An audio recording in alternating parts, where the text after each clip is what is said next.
How's it going, trainers, and welcome to another Pokemon Go video. Today we're going to be going over Mewtwo and all of its counters, as well as a little bit of preparation going into those counters.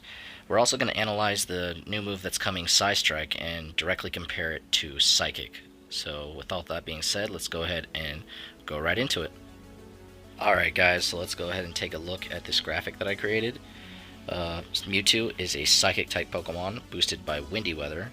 His perfect CP at standard weather is 2387, and in windy weather, so being weather boosted, his perfect CP is 2984.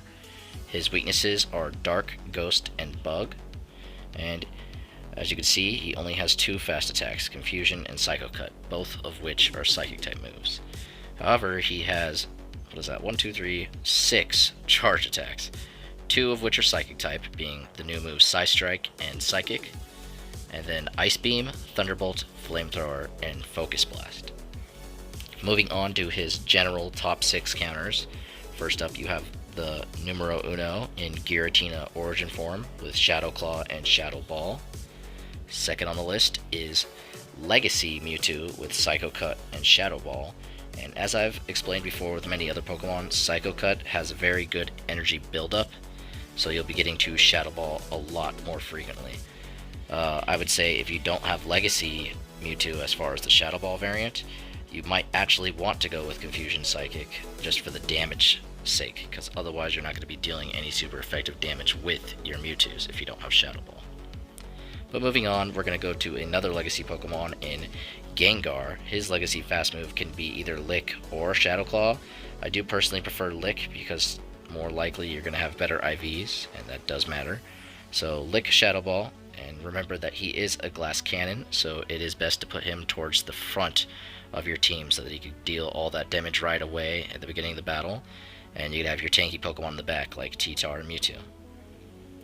Followed up by Gengar is the old trusty Bite Crunch Tyranitar.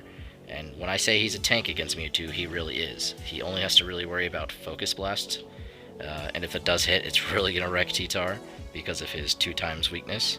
But otherwise, if it does not have Focus Blast, you're going to be in there for quite a bit doing that Bite Crunch damage, and it's going to be a lot of fun. Alright, and fifth in the slot is another Glass Cannon, much like Gengar, Weavile, with Feint Attack and Foul Play. Again, this is a Pokemon you're going to want good IVs on because you're going to be so glassy, and you are going to want to put it at the front of your team of 6. Last on my list of the top 6 is Absol with Snarl and Dark Pulse. Where it is a good Pokemon, you are probably going to have to either come close to, if not definitely max this Pokemon for it to do any real damage. And if I'm being honest, in your team of 6, you should really be choosing from the pool of 5 up here. And if it's rainy weather, I would include a bug type, maybe even like a Scizor or even a Yanmega.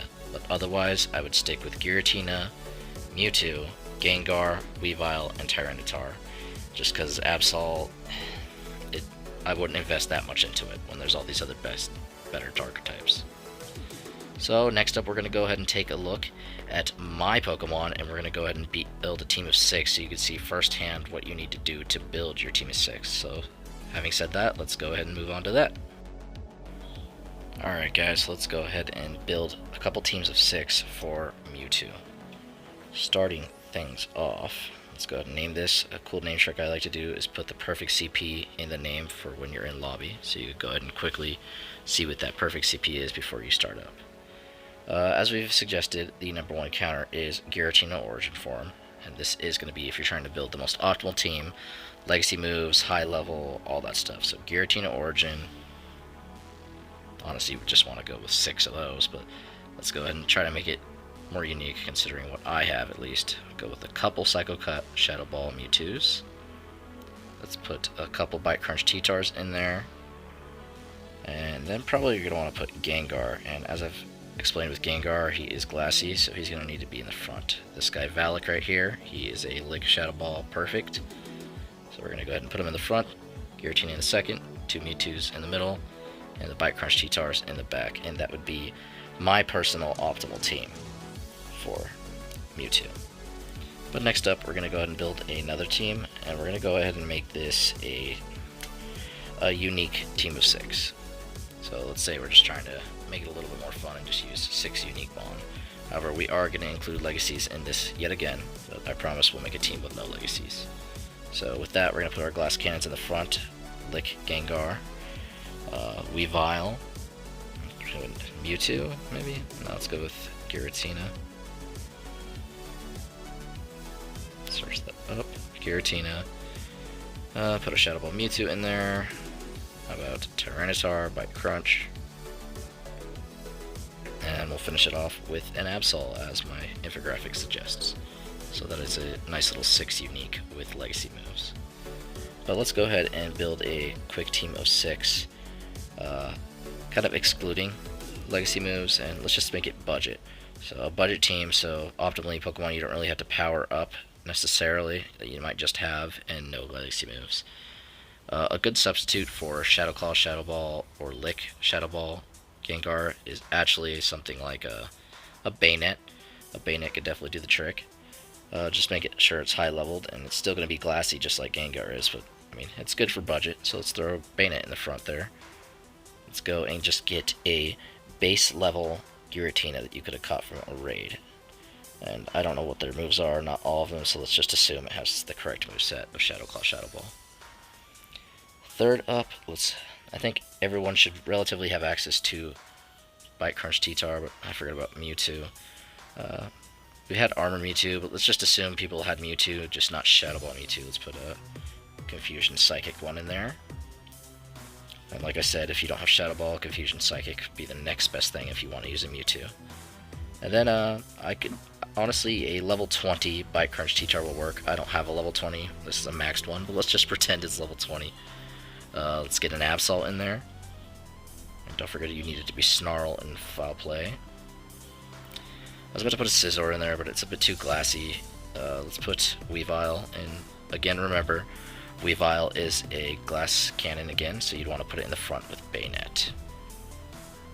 Next up, we're going to go ahead and compare Psystrike to Psychic. I'm going to let you guys watch me max my Lucky Giratina while we're talking about it. So, on the left side here we have Psystrike, and on the right side we have Psychic. They are both Psychic-type charge moves with the base power of 100.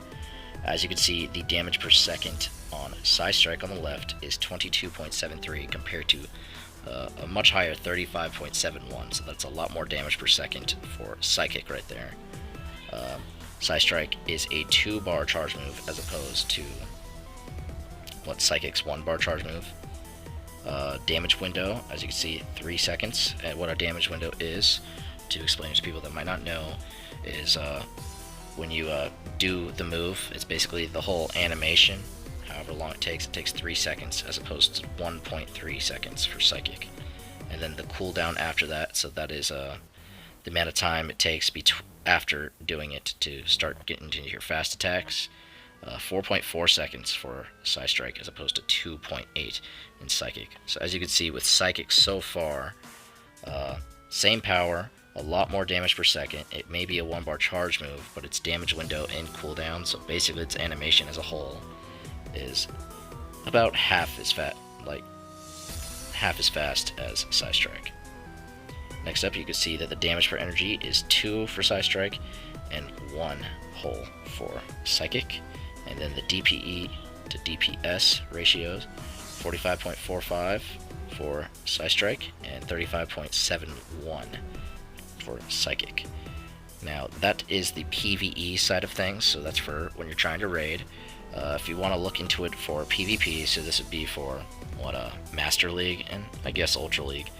The base power still remains 100.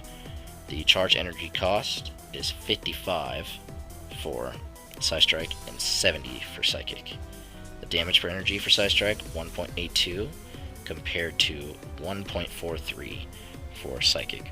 So the differences are mostly when it comes to PvE with raiding.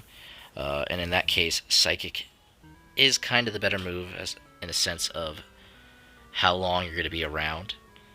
Otherwise, for PvP, I would almost recommend Psystrike just because of the fact it's a 2-bar charge move.